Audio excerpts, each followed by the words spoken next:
que puedan sintonizar estas conferencias. Ya estamos en cantidad, decenas de países que personas ávidas de conocer la verdad y de las Escrituras puedan sintonizarnos. Y vamos a compartir un mensaje titulado La profanación del templo judío. La profanación del templo judío. Antes de entrar en materia, solamente quiero establecer algunos puntos importantes porque se acerca un tiempo que la Biblia profetiza llamado la gran tribulación. Mateo 24, 21. Porque habrá tribulación como nunca antes la ha habido, dijo Jesucristo. Estas son palabras del Señor Jesucristo.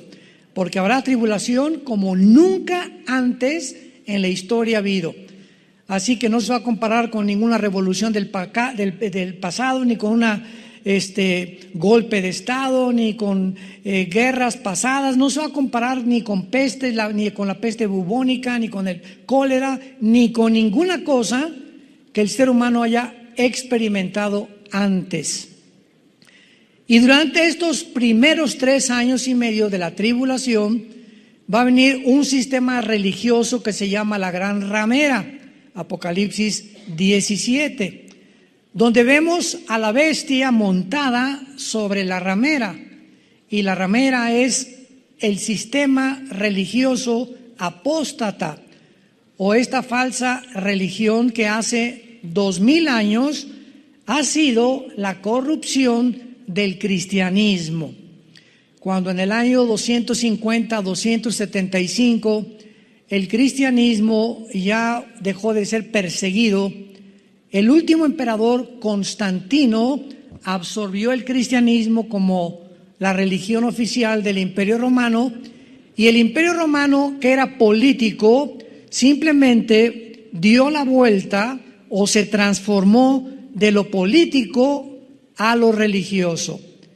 Ya no se llamó el Imperio Romano, sino se llamó el Sacro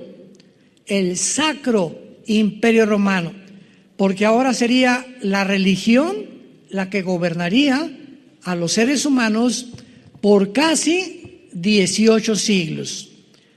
Así que vino lo que se conoce como el papado, y este libro que se llama la Biblia fue cerrada. Fue cerrada la Biblia, y entonces en todo este periodo donde los hombres comenzaron a gobernar la religión sin consultar la Biblia, es lógico que hayan comenzado a introducir doctrinas o tradiciones o paradigmas no bíblicos. Y así vinieron todas las herejías con las que fue permeado el cristianismo, hasta que aproximadamente en 1625, un hombre llamado Martín Lutero, que era un monje en Alemania, le cae de alguna forma milagrosa la Biblia, comienza a leer Romanos capítulo 1, donde dice: el justo por la fe vivirá.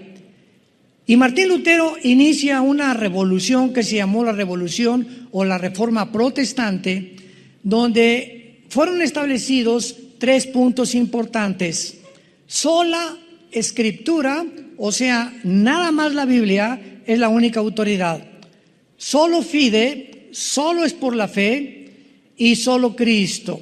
Entonces, bajo estos 3 fundamentos vino un cambio radical, donde el Vaticano comienza a perseguir a los que les llamó protestantes.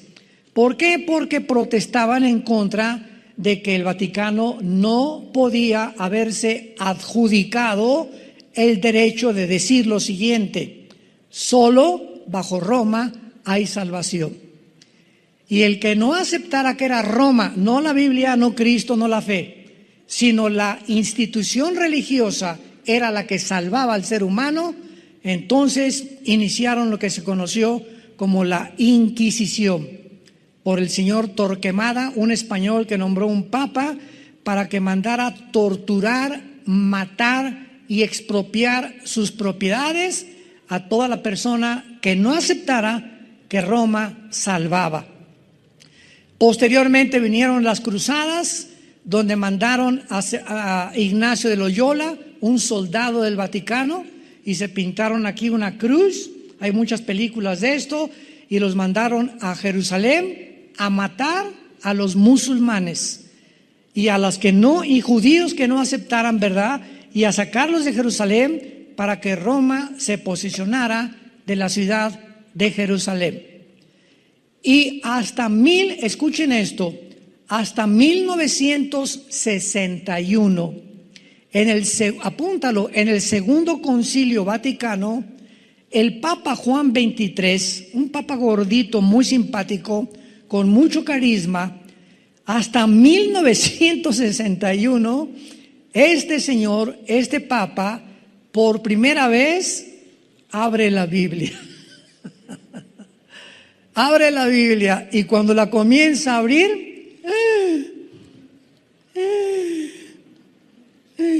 comienza a respirar, comienza a darse cuenta y dice: Dios mío santo, ¿cómo es posible que hemos estado enseñando tantas cosas que no están en la Biblia? Y el Papa Juan XXIII fue el primer, podríamos llamar, reformador de Roma, porque él prohíbe que ya no se diga las misas en latín. Pregúntale a tus abuelos o a tus padres antes de los 60, ¿verdad? Yo me acuerdo de niño, estaba chiquito, 4 o 5 años, pero me acuerdo que nos entrenaron después para ser acólitos. Mi hermano Alejandro y yo fuimos educados en colegios lasallistas. Yo estuve en colegio salesiano de Saltillo, me corrieron a los 6 meses porque era un buscapleitos de primera. Y todas estas cosas que nos enseñaron era latín. Entonces los acólitos o monaguillos, en aquel tiempo entraba el cura a levantar el cáliz, y nosotros, uno en cada esquina, teníamos que oír lo que decía en latín y contestarle los monaguillos. Para eso eran los acólitos, contestarle al cura lo que él estaba diciendo. Entonces cuando el cura entraba y decía: introibo al altare Dei, o sea, me introduzco al altar de Dios, porque él estaba diciendo que estaba entrando al lugar santísimo. Teníamos que contar Adeam Collectifica Juventute Meam en latín. Todavía me acuerdo de estas contestaciones en latino. Y después pasó el tiempo y entonces quitaron el latín, mandó quitar los santos. Hay muchas iglesias que, aunque no los quitan, pero ni de chiste, en la mayoría, que comenzaron a permitir la música dentro. Y además lo más grande fue que por fin Roma, después de casi 2000 años, permite que el pueblo lea la Biblia. Se permitió la lectura de la Biblia al populus. Y gracias a Dios que desde los 60, 70 hay cantidad de católicos ya. Mi abuela fue una de ellas, mi mamá también, que murió hace poco, de 93 años. Mi abuela de 98 murió. Materna, comenzaron a leer la Biblia, se les cayeron las vendas de muchas cosas, comenzaron a preguntar: oye, y explícame esto y explícame aquello, y vino una revolución tremenda, y ahorita hay tal vez miles o millones de católicos que han conocido a Cristo como su Salvador, leyendo las Escrituras. Y desde luego que la mayor parte de los católicos que han comenzado a leer la Biblia, si realmente han aceptado a Cristo como su Salvador, tarde o temprano tienen que salirse de esa ideología, de esa institución. ¿Por qué? ¿Verdad? Porque el Espíritu Santo vino a iluminar nuestra mente y mostrarnos la verdad. Entonces, ¿qué fue lo que sucedió? Que el anticristo va a establecer un templo después de los primeros 3 años y medio, porque los primeros 3 años y medio va a ser un papa, el director del sistema religioso apóstata. Y una de las cosas más interesantes que han pasado en estos últimos meses, yo estoy asombrado de todo lo que está pasando. ¿Supieron ustedes que el Papa Francisco fue a Irak? Bueno, ustedes saben que en Irak, en el área de Irak o en la Mesopotamia, estoy hablando de Irak, Siria e Israel, se inició la civilización. Desemboca en el Golfo Pérsico.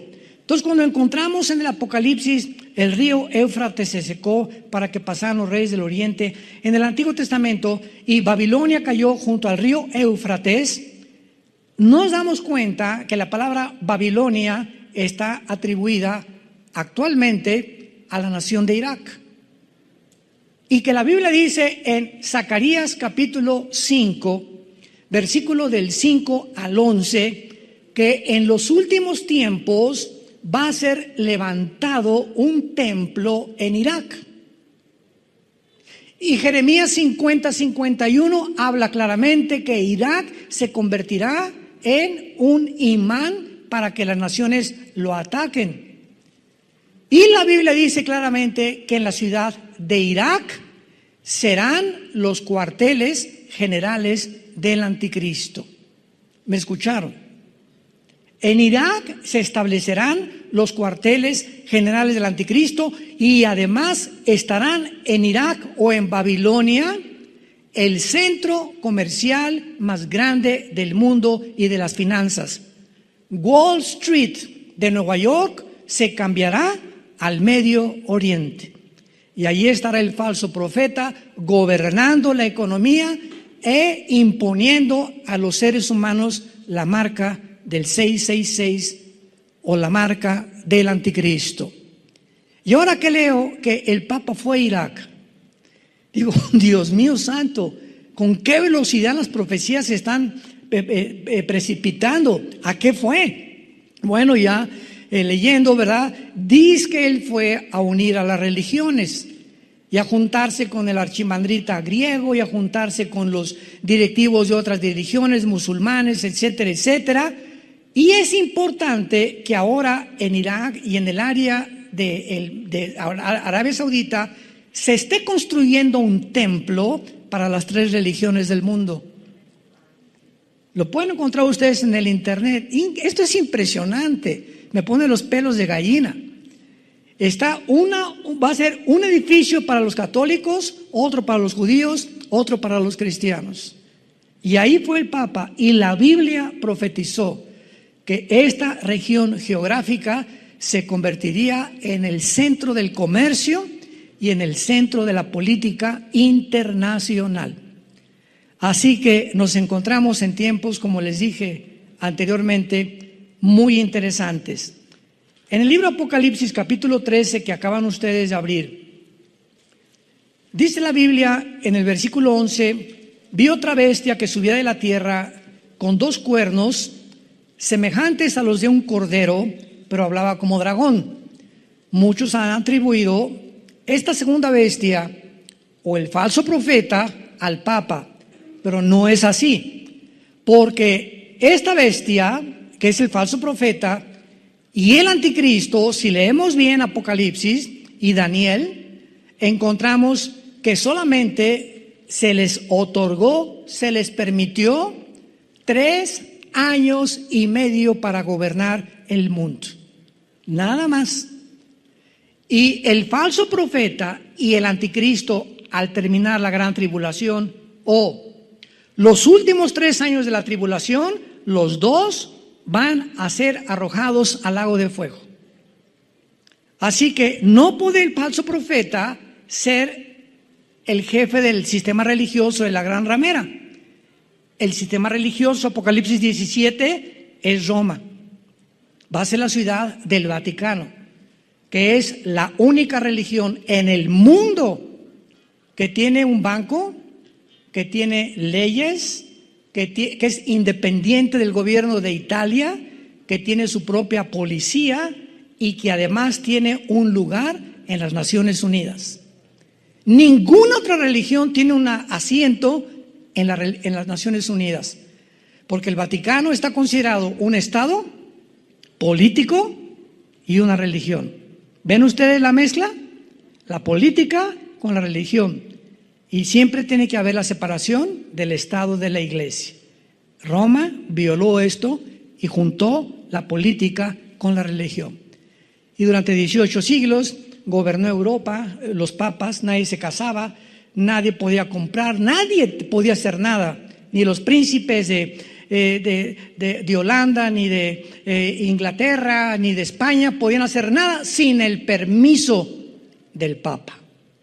Ahora bien, este falso profeta, entonces, vamos al libro de Daniel, capítulo 9, y veamos que el anticristo va a hacer un pacto con el pueblo de Israel, que es donde nos vamos a adentrar en esta mañana, y vamos a ver todo lo que el anticristo va a hacer de una forma bastante resumida. Dice Daniel 9, versículo 27, está hablando del anticristo o del príncipe que en el versículo 26 ha de venir. Por otra semana, esta palabra semana, Shavuot, es de 7 años, que son los 7 años de la tribulación. Por eso se le llama la semana 70 de Daniel, porque esta semana falta de completar los 490 años de las 70 semanas que en el versículo 24 se le prometieron o profetizaron a Daniel. Por otra semana, o sea, está hablando del anticristo, o por 7 años, confirmará el pacto con muchos, y a la mitad de la semana, o sea, a los 3 años y medio, ¿me van siguiendo? A la mitad de la semana, la mitad de 7 es 3 y medio.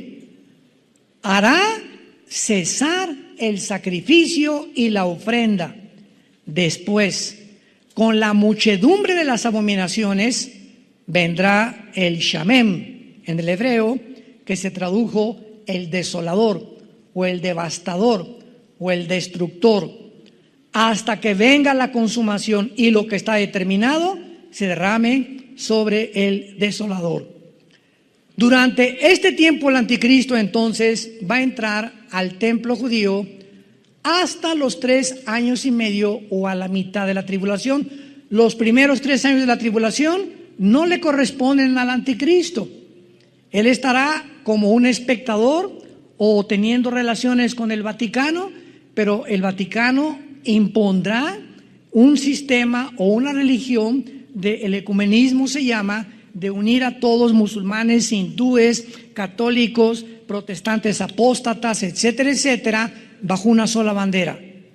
Esto lo inició el Papa Juan Pablo II, cuando en los 90s fue a la ciudad de Isis, ahí en Italia, y ahí el Papa juntó a brujos, juntó a archimandritas, juntó a musulmanes, juntó a hindúes, juntó a todos los líderes que pudo juntar para orar juntos por la paz del mundo, bajo esa bandera. Vamos todas las religiones a orar por el mundo entero. Se oye muy bonito, ¿verdad?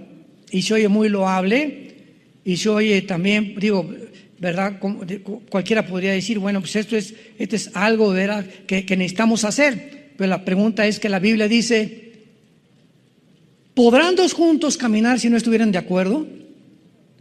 ¿Le estamos orando al mismo Dios? ¿Cómo puedo yo orar con un musulmán cuando él le ora a Alá y él me puede decir amén, cuando mi Dios es el Dios de la Biblia, el Dios de es Mahoma o Alá? ¿Cómo puedo orar con un hindú cuando tienen 7 millones de dioses? Oye, ¿a cuál estás orando?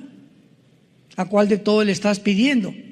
Entonces, esto es una bandera que suena bonito, juntemos todas las religiones, pero a los ojos de Dios es una abominación. Dios es el único Dios verdadero y es el primer mandamiento. Adorarás a Dios, tu Dios, sobre todas las cosas. No te harás imagen ni escultura, ni adorarás ni te inclinarás ante ningún otro Dios. Cuando venimos a la Biblia, venimos al único Dios, y ese Dios es un Dios celoso, en el sentido que nos dice desde ahora, deja tus ídolos, deja todo aquello que tú considerabas que podías juntarlo, porque yo soy el único Dios verdadero y quiero que me conozcas, que me sirvas y que me adores en espíritu y en verdad. Muy bien, veamos entonces rápidamente lo que hará el anticristo durante este tiempo. Se los voy a deletrear rápidamente. Número 1, va a anular a la mitad de la tribulación el pacto que firmó. Ahorita lo vamos a ver en Isaías 28. Va a anular el pacto. 2, va a participar con Israel en mentiras y engaños. 3, el pacto que va a hacer con Israel, la Biblia le llama un pacto con la muerte y con el infierno. Lo vamos a ver en Isaías 28 ahorita también. 4, la muerte y el infierno, qué interesante, aparecen en el cuarto sello del Apocalipsis, como la muerte y el Sheol, o como el infierno y la muerte. Número 5, Israel va a firmar este pacto y lo va a aceptar por temor a una invasión militar, y se le va a conceder reconstruir el templo judío. Por eso los rabinos van a ser engañados, porque el anticristo les va a prometer que van a reconstruir su templo y que nadie se va a intervenir, ni los musulmanes se lo van a quitar. Y pues rápidamente los judíos van a firmar el pacto con el anticristo. Número 6, el verdadero contenido del pacto no va a tener nada que ver con el conflicto con los palestinos, porque ahorita está hirviendo Israel entre los palestinos y entre los judíos. El presidente Joe Biden declaró hace algunos días de que él iba a buscar la manera de que se estableciera dentro de la tierra de Israel un Estado palestino. Ahorita los palestinos dentro de Israel ocupan 2 lugares principales: la Franja de Gaza, que está hacia el mar, donde se conoce, ¿verdad?, como la Filistea del Antiguo Testamento, y donde el gobierno de Mahmoud Hamas, el jefe de la organización terrorista de Hamas, la palabra Hamas en el hebreo significa los violentos, están al frente explotando a los palestinos porque el pobre pueblo no tiene la culpa. Y cuando bombardean y lanzan cohetes a Israel, no son los palestinos, son el grupo terrorista de Hamas, dirigido por Mahmoud Hamas, y se esconden en los hospitales y en las escuelas para decir: no, los judíos nos contestaron el fuego y nos destruyeron los hospitales y las escuelas. Cuando usan de escudos a los niños y a los enfermos y a los médicos para justificar sus crímenes. Entonces ahorita toda la Franja de Gaza está ocupada por un grupo terrorista y por el pueblo palestino, que está sufriendo lo que este grupo está haciendo. Y también dentro de Israel está lo que se conoce como Judea, que es la zona donde está la ciudad de Jericó. Y ahí están los palestinos controlando Belén, donde nació Jesús. Ahí están ellos, y Jericó. Y es interesante lo que vamos a ver más adelante. Pero ahora quieren que un estado sea y repartan a Israel, a Jerusalén, la mitad. Ahorita tienen el templo oriental nada más los judíos, pero quieren los palestinos toda la tierra de Israel.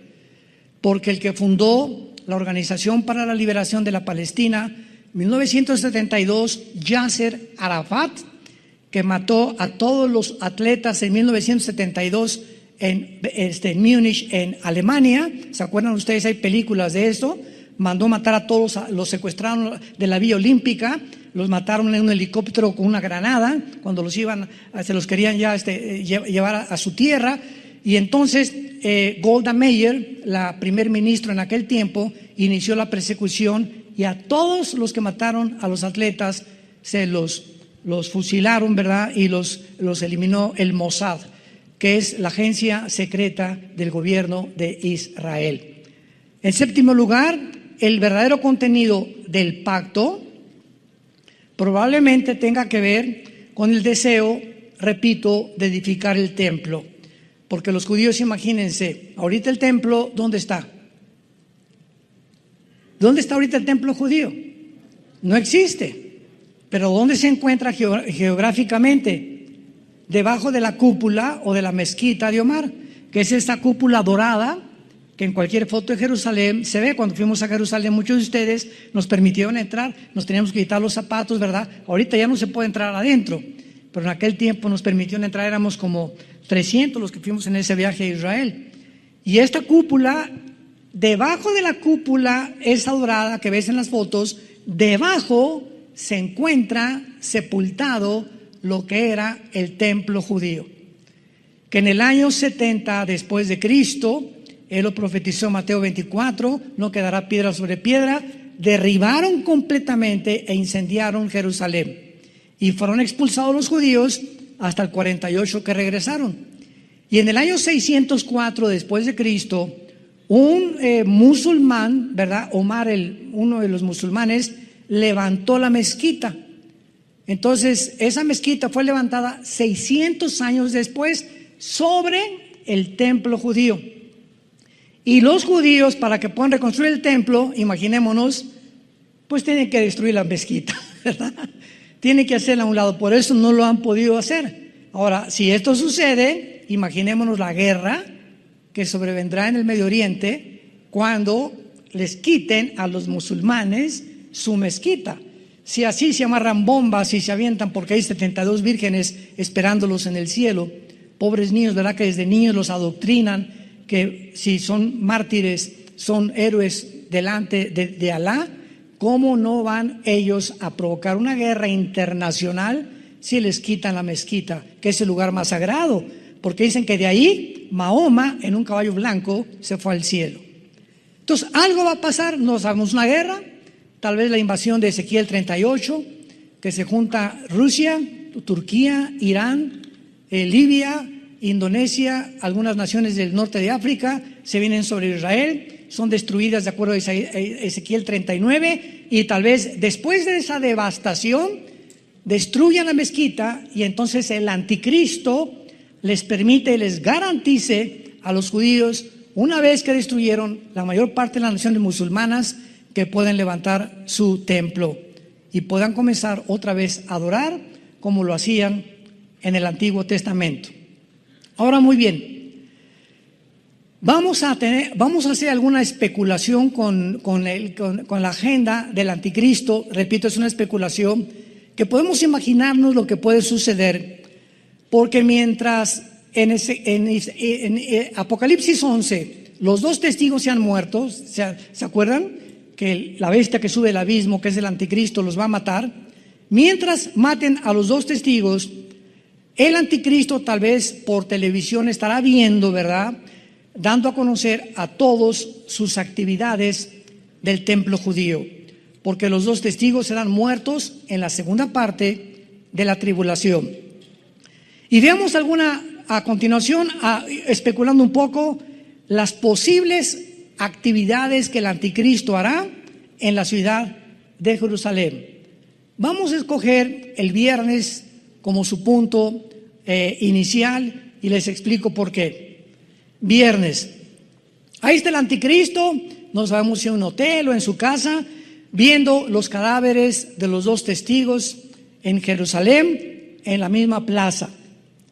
Viernes en la noche, el anticristo regresa a su hotel, prende la televisión y observa la manera como el mundo se regocija y se mandan regalos porque mataron a los dos testigos. El sábado, el anticristo, porque tiene que ser sábado, entra al templo y lo profana, exaltándose como un dios, mientras los dos testigos continúan muertos en la plaza de Jerusalén. El sábado en la noche, el anticristo tal vez regresa a su hotel, prende la televisión para ver la reacción del mundo cuando él entra al templo, porque lo van a seguir cámaras de televisión, y él entra al lugar santísimo y ahí ponen una imagen que el falso profeta le va a dar vida. Esto se encuentra en Apocalipsis 13. El falso profeta le va a dar vida, y esta palabra vida es neuma en el griego, que es espíritu. A ver, ¿cómo podía esto suceder? Muy fácil. Va a ser un demonio, un espíritu. Va a hacer una imagen tipo holograma. De esto hablamos en la última conferencia. Y le pondrá el falso profeta a la imagen para que la imagen hable. Y la imagen pida que sea adorada. Y el mundo va a estar maravillado porque cuando el mundo es sorprendido y asombrado por cosas que van más allá de la realidad o de la normalidad, que se llaman milagros, el mundo está dispuesto a adorar a un buñuelo que apareció la Virgen en un árbol, o a un santito que le sale sangre. El mundo se hinca inmediatamente ante cualquier cosa que vaya más allá de lo normal, lo atribuyen a Dios, cuando la Biblia dice que no todo lo sobrenatural es de Dios. El domingo el anticristo va a recibir la llamada de sus 10 gobernantes, o sea, los 10 cuernos de Apocalipsis 17, que le van a decir: no estamos de acuerdo que te proclames Dios. Y en Daniel 7:24 dice la Biblia que entonces el anticristo a 3 de estos gobernantes, de los 10 que iban a formar su confederación política, los va a quitar, los va a desbancar, y él va a quedar como el 8º gobernante. Y el lunes el anticristo, mirando las noticias, alcanza a ver de qué manera los testigos resucitan de entre los muertos. Esto es, repito, de carácter especulativo, pero más o menos podríamos imaginarnos que es la forma como se van a llevar las cosas durante 3 días, cuando el anticristo entre el sábado al lugar santísimo. Vayamos ahora a Isaías 28, el pacto que el anticristo va a firmar con muchísimos más, al versículo 18. Isaías 28, del 15 al 18. Con mucha atención, por favor. Por cuanto habéis dicho: pacto tenemos hecho con la muerte, e hicimos convenio con el infierno, o con el Sheol. Cuando pase el turbión, la palabra turbión apunta a lo es la tormenta o una inundación militar. Pase una tormenta militar o una invasión militar que se llama turbión, la palabra shakat en el hebreo, no llegará a nosotros. Es lo que el pueblo judío está pensando. Porque hemos puesto, así que nos informan que Israel ha firmado un pacto para evitar una turbión o una invasión militar. Desde luego, y la invasión militar azotará a Israel, porque no es cierto que el anticristo los va a proteger más que por 3 años y medio. Versículo 16. Por tanto, Jehová el Señor dice así: he aquí yo he puesto en Sión por fundamento una piedra, que es Jesús, piedra probada, angular, preciosa, de cimiento estable. El que creyere no se apresure. ¿Qué está diciendo Dios? En lugar de que ustedes hayan hecho un pacto con el anticristo, yo anteriormente voy a poner una piedra firme, angular, preciosa, y sabemos que se refiere a la persona de Jesucristo. Y anuncia a Dios con casi 700 años de anticipación: el que creyere no se apresure. O sea, no se apresuren, judíos que van a vivir en ese tiempo, a firmar con el anticristo, porque no todos los rabinos van a firmar. Van a haber muchos que van a decir: ahora entiendo lo que Dios dijo, no voy a firmar este pacto. Y Dios los va a proteger en la ciudad de Petra, al sur de Jordania, de acuerdo a Isaías 63, del 1 al 3. Y dice el versículo 17: y ajustaré el juicio a cordel y a nivel la justicia, y granizo barrerá el refugio de la mentira, y aguas arrollarán el escondrijo. Cuando dice la Biblia: ajustaré el juicio a cordel y a nivel la justicia, son instrumentos para construir. Todos los arquitectos usan una plomada, que es lo que significa cordel y nivel de la justicia, dándonos a entender el Espíritu Santo que es realmente la construcción y la edificación del templo de los judíos lo que va a ser levantado durante este tiempo. Y versículo 18 termina diciendo: y será anulado vuestro pacto con la muerte y vuestro convenio con el Sheol. No será firme cuando pase el turbión o cuando pase esta invasión militar, serán pisoteados. Desde este momento el anticristo se proclama Dios, implica que él deshará las 3 religiones más importantes de su tiempo, que serán el sistema de la ramera, el judaísmo y el cristianismo. Va a acabar el anticristo con estas tres religiones y él va a proclamarse Dios. Vayamos a 2 de Tesalonicenses, donde el Espíritu nos revela esta revelación. 2 de Tesalonicenses 2, versículos 3 y 4. Nadie los engañe, escribe Pablo, de ninguna manera, porque no vendrá sin que antes venga la apostasía y se manifieste el hombre de pecado, el hijo de perdición, el cual se opone y se levanta contra todo lo que se llama Dios o es objeto de culto, tanto que se sienta en donde, ahí está, a los 3 años y medio, el anticristo entra al templo de Dios, como lo hemos visto en otras escrituras, entra al templo de Dios como Dios, haciéndose pasar por Dios. Ahí dice el anticristo, no hay ninguna religión. Se acabaron todas las religiones. Yo soy Dios. Y él repite y consuma y termina y finaliza la mentira del huerto del Edén. Cuando inició la creación, la serpiente le dijo a Eva: no es cierto que vas a morir, serás como Dios. Y la mujer entendió esto y aceptó comer del fruto del bien y del mal. Esa mentira es la que más adelante habla claramente el versículo 11 de la segunda carta de Tesalonicenses, que van a creer la mentira. Es la mentira que ha recorrido toda la historia del ser humano.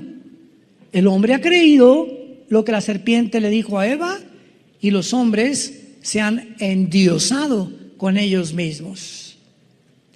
Alejandro el Magno, Aníbal, Napoleón Bonaparte, Saddam Hussein, José Stalin, Adolfo Hitler, Benito Mussolini, etcétera, etcétera, etcétera. Todos los grandes conquistadores, todos los grandes dictadores creen y han creído que ellos pueden controlar el mundo. Y todos, Nabucodonosor, todos han querido, los Césares romanos, se hicieron adorar como dioses. Y llegamos al siglo XXI, donde los seres humanos siguen creyendo que somos dioses.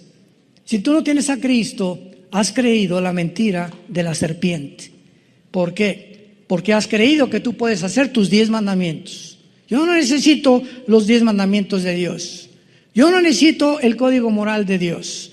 Yo no necesito los principios de ética de Dios. Yo puedo hacer y determinar lo que es bueno y lo que es malo. Lo que yo hago nadie puede decir, yo sé que yo estoy bien, y comienzas a convertirte en un Dios. Esta es la razón por la cual el ateísmo es insostenible filosóficamente. Porque si tú vienes y me dices, pues yo soy ateo, yo te contesto, bueno, me estás diciendo que no crees en ningún Dios, ¿verdad? Es una contradicción filosófica, porque al decirme no creo en Dios, me estás diciendo que tú eres Dios. Porque si no hay Dios, eres Dios para ti mismo. ¿Qué significa Dios? Un ser supremo absoluto. Y tú estás erigido como tu ser supremo y absoluto. Y si tú mismo que no crees en ningún Dios, entonces tú pones las reglas. Y tú estableces tu forma de vivir. Y solo Dios puede hacer eso. Cabeza de albóndiga. Como me dijo una vez mi abuelo cuando yo le dije que yo era ateo. Ahora veamos claramente algo que es muy importante, que es en el capítulo 24 de Mateo. Uniendo esto a lo que hemos leído, el Señor Jesucristo, previendo lo que iba a pasar cuando el anticristo violara.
el pacto con los judíos y a los 3 años y medio se metiera e iniciara la persecución contra ellos, vean lo que dice Mateo 24, versículo 15 en adelante, de las palabras de Jesús.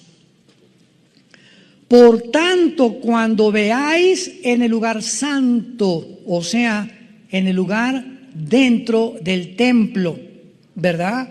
El Kodesh HaKodashim, o el lugar santísimo, así se dice en el hebreo, Kodesh HaKodashim, que es el lugar donde el sacerdote entraba una vez al año a ofrecer sacrificio. Cristo está diciéndoles, cuando vean en el lugar santo la abominación desoladora que habló, ¿quién? El profeta Daniel. El que lea entienda, o sea, la gente en el tiempo del anticristo podrán ser testigos cuando realice este acto abominable de entrar al templo, y desde luego la gente que esté dentro del templo. Y Jesús está refiriéndose, como lo vamos a ver más adelante, y esto nos pone los pelos de punta, como lo vamos a ver. Cuando veáis a la abominación desoladora que habló el profeta Daniel, entonces los que estén en Toluca, en Tlalnepantla, en México, ¿por qué Cristo describe un lugar geográfico?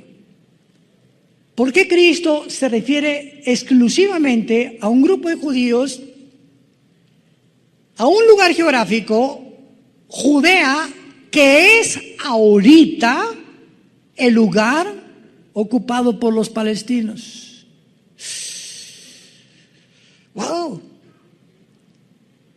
Los que están en Judea huyan a los montes. ¿Por qué? Porque ahorita esta zona geográfica que está ocupada, que se llama el Banco Oriental o Judea, que ahorita ya está ocupado por los palestinos, en cuanto el anticristo entre al templo, todos los que están contra los judíos van a salir a matarlos.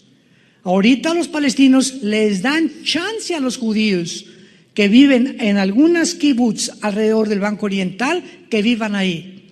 Pero cuando el anticristo viola el templo, a los primeros que les dice, ustedes los están en Judea, píntense, salgan corriendo.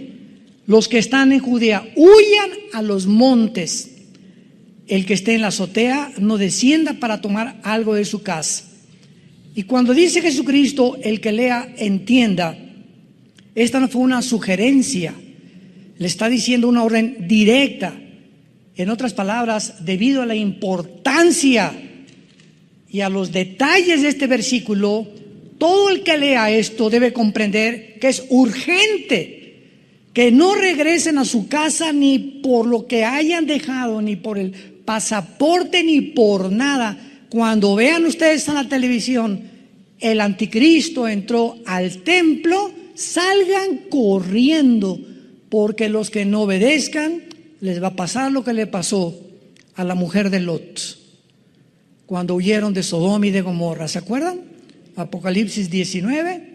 Los ángeles agarraron a Lot, vénganse para acá, y a tu hermano y a la esposa, y vámonos. Y a casi a jalones los sacaron los ángeles, y le dijeron los ángeles a Lot y a su familia, no volteen atrás, no se atrevan a voltear atrás. Y la mujer de Lot volteó para atrás. ¿Por qué? Porque era una carnalota. O sea, su corazón estaba en el mundo, en las modas, por aquí, por allá, este y el otro. Y cuando Dios nos dice, pongan los ojos en lo que está arriba, no extrañes las cosas del mundo, es porque las cosas del mundo han ocupado tu corazón.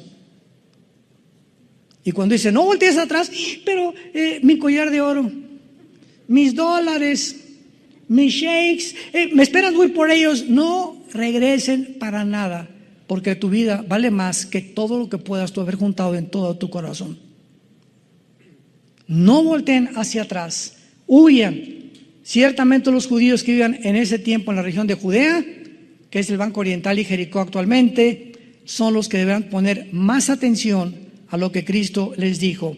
Veamos rápidamente esto y comparémoslo con Zacarías, antes de Mateo, para que no se vayan tan lejos.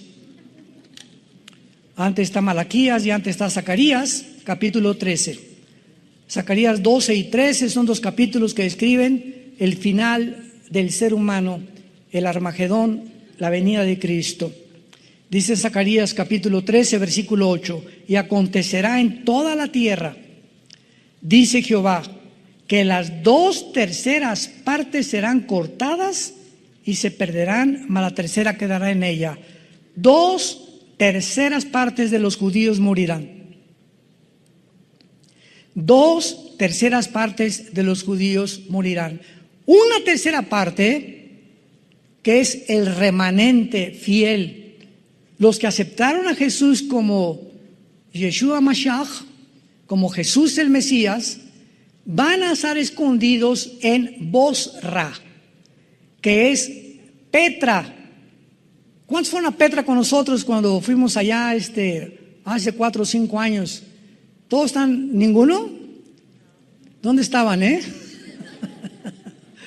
Bueno, Petra está al sur de Jordania, entras, y para entrar a Petra es como, ¿qué será? 2, 3 metros de ancho más o menos, cabe una carreta nada más, y es como 1 kilómetro, nos bajan los camiones y tenemos que ir caminando como 1 kilómetro, porque no entra ningún carro, y de repente vas entre piedras así inmensas a tu alrededor, como si entramos como una cueva tremenda, y al llegar a Petra de repente volteas y te quedas paralizado al ver que es una ciudad construida en las piedras.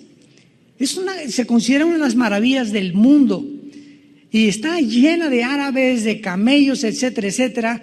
Y me acuerdo muy bien cuando llegamos ahí, porque Salem, nuestra hija, y Caleb montaron en camello. Todos los muchachos estaban chamacos, querían montar en camello. Y uno de los dueños del camello se acercó conmigo y me dijo: oiga, ¿en cuánto me vende su hija? Y le dije: no, mira, mi hija no está Dios solo sabe, Dios, que estoy hablando la verdad, Esto es en serio. Le dije: no, y como yo me reí, me está bromeando. Me dice: le doy 50 camellos. Y le hablé a Marta, mi esposo, le dije: este cuate aquí no estaba diciendo que 50 camellos. Y le hablé al guía y me dijo: no le hagas caso, así son. Total, que le dije: no te doy ni aunque me dé lo que quieras. Pues no nos siguió. Comenzamos a caminar toda la ciudad de Petra, que está llena de arena por el desierto. Y no nos siguió como 1 hora, y me alcanza y me dice: le doy 1000 camellos. Y le doy ovejas por la güerita que está arriba del camello. Me querían comprar a mi hija, y ahora comprendí la cultura del Medio Oriente. Entonces, esa es la forma como ellos viven, ¿verdad? El trueque, y te dan cosa y te doy camellos y me vendes a tu hija, y cantidad de familias venden a sus hijas para tener 2 camellos, para tener más borregos, para tener más ovejas, para tener un poco más de dinero. Venden a sus hijos, a los mercaderes. Pero yo no lo vendía ni que me hubiera dado 1 millón de camellos, ¿verdad? Entonces, vemos aquí en Zacarías 13 que 2/3 partes serán cortadas y 1 se perderá. Y dice el capítulo 14 del libro de Zacarías, en el versículo 4, y está hablando no del rapto. Los que creen que el rapto y la segunda venida es lo mismo, van a abrir los ojos ahora. Acuérdense que en 1 Tesalonicenses 4, 16 y 17, 1 Corintios 15, 51 a 53, dice que vendrá en el aire, y en el aire nos sacará y jamás tocará la tierra. Cuando vean el rapto, vean la segunda venida, se afirmarán sus pies en aquel día sobre el monte de los olivos.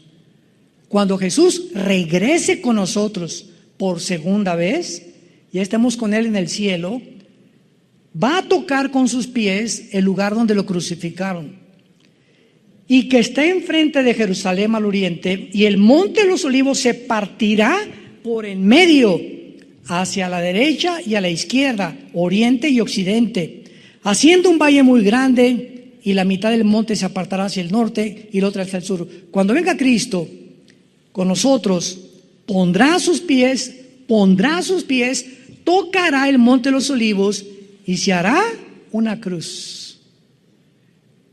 ¿Se imaginan ustedes? Donde Él murió crucificado, ahora esa cruz les recordará a todos los judíos y al mundo entero que Él era realmente el que murió hace 2000 años para pagar por tus pecados y por mis pecados. Y finalmente, y huirán al valle de los montes, porque llegará hasta Sal, huirán de la manera, y vendrá Jehová mi Dios, y con Él todos sus santos. Y esto lo corroboramos en Apocalipsis 19. Vi al Verbo de Dios montado en un caballo blanco, bajando con todos aquellos que nosotros, antes de su segunda venida, vino por nosotros 7 años antes de la tribulación. La iglesia no puede atravesar la tribulación. Nos vamos antes con el Señor. Es muy diferente. El rapto no es la segunda venida.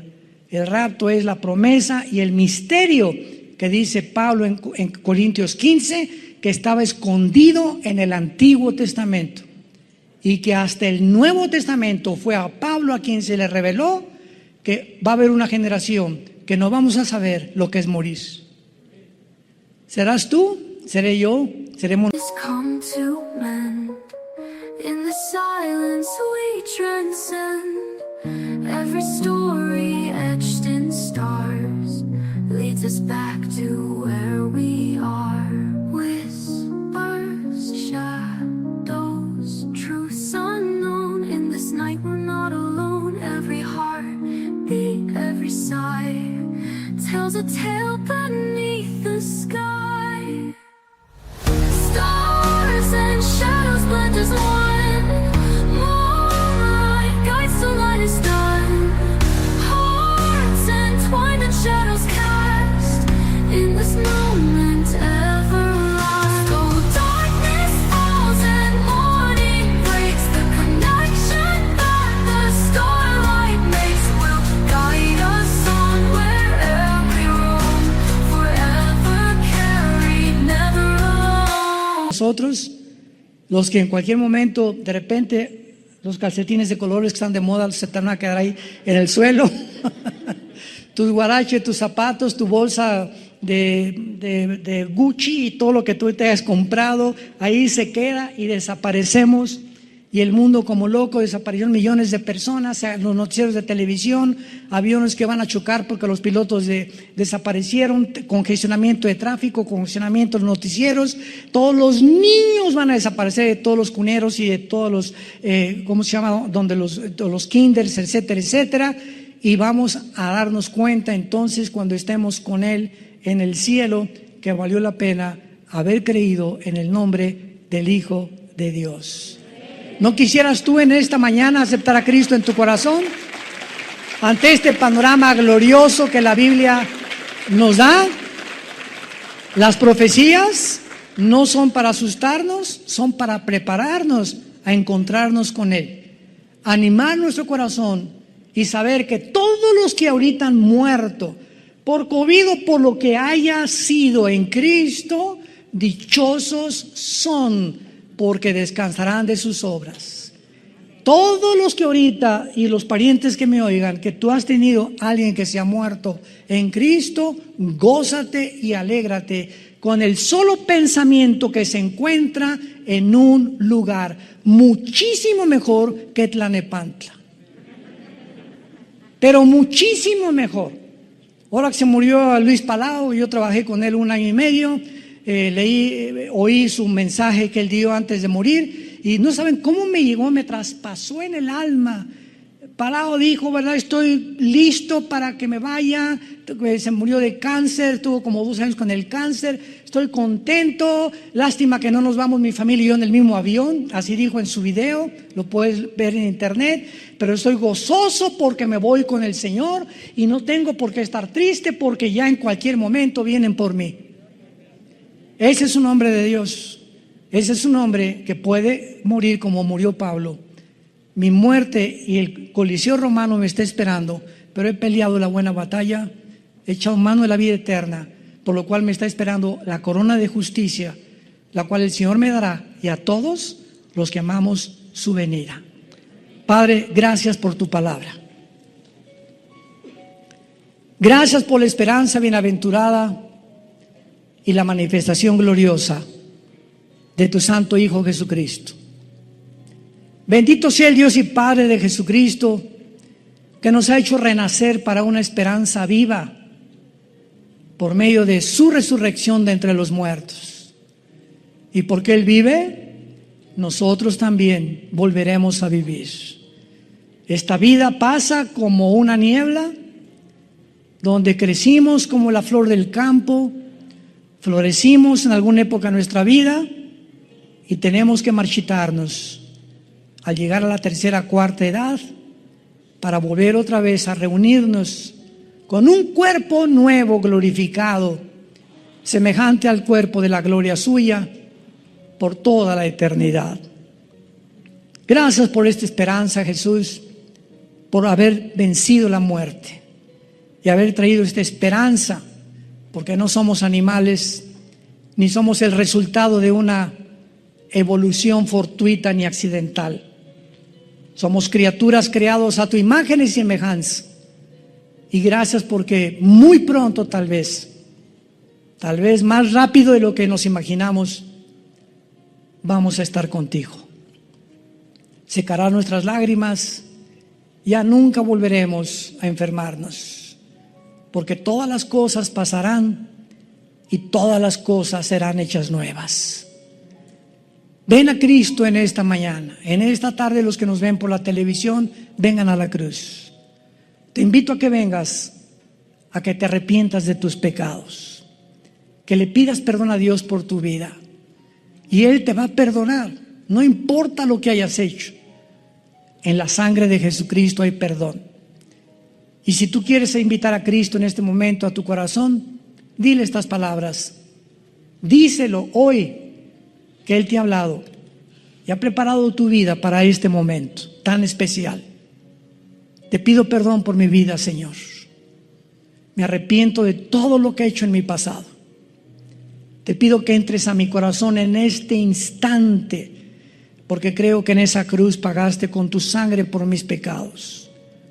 Y como creo que a los 3 días resucitaste de entre los muertos, te pido que entres en este instante a mi vida como mi Señor y mi Salvador. Gracias por darme la vida eterna y la esperanza de algún día de morir en paz, porque sé que me estarás esperando con tus ángeles para llevarme a tu presencia. En el nombre de Jesucristo. Amén.